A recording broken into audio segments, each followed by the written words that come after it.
Chance Encounter. Chance Encounter is an excerpt from the life lesson memoir under development by Daniel J. Stone titled Stoneville Stories, American Carrier Life in Japan. This excerpt comes from Chapter 7, Oil Wells on Fire, Hearts on Fire, which discusses the life lesson of how important it is to never give up, despite how unfortunate the circumstances may be. If we don't give up, the pain is temporary. But if we give up, the misery is permanent. My stories of how I failed on my first promotion exam in the Navy and the events surrounding that turbulent time is discussed. Chance Encounter was presented to advanced level English, to speakers of other languages, adult learners in Westerville and Hilliard, Ohio, for the Delaware Area Career Center on December 4th and 5th, 2018, as George H.W. Bush lied in state at the Capitol Rotunda in Washington, D.C.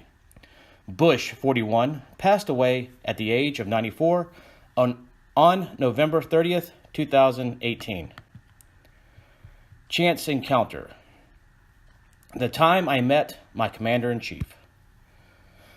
The security gates at Los Angeles' Tom Bradley International Terminal were horrid.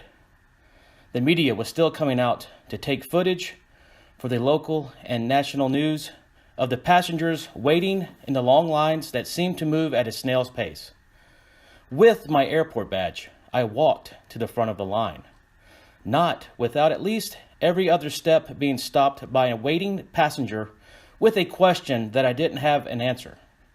Finally, on the other side of the security gate, I made my way to the departure gate. "Daniel, are you lost?" a coworker of the gate team joked. I rarely went to the gate since I was always busy in the office with passenger control duties at the check-in counter. Mallory, the Aussie extrovert for the two of us, introduced me to the pilot of the Qantas flight to Melbourne. It wasn't every day that this pilot flew one of the patriarchs of American royalty halfway around the world. The Australian pilot firmly shook my hand and said, "Is that right, that you've been to Perth, the largest city in Western Australia? Bloody Aussies from Sydney rarely go there." "Twice, Captain," I replied. Mallory had doted on me before my arrival. With other pleasantries being discussed, everyone took their places. "Secret Service will be traveling with the former president," Mallory informed. "Daniel, stand on the bridge between the gate and the door. Offer to assist any of the plainclothes agents accompanying the former president." With a two-way radio, I took my place.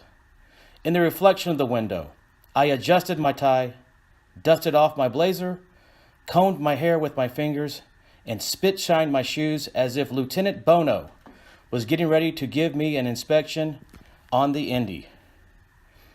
One man walked by in a suit and saw my yellow badge on my blazer and smiled.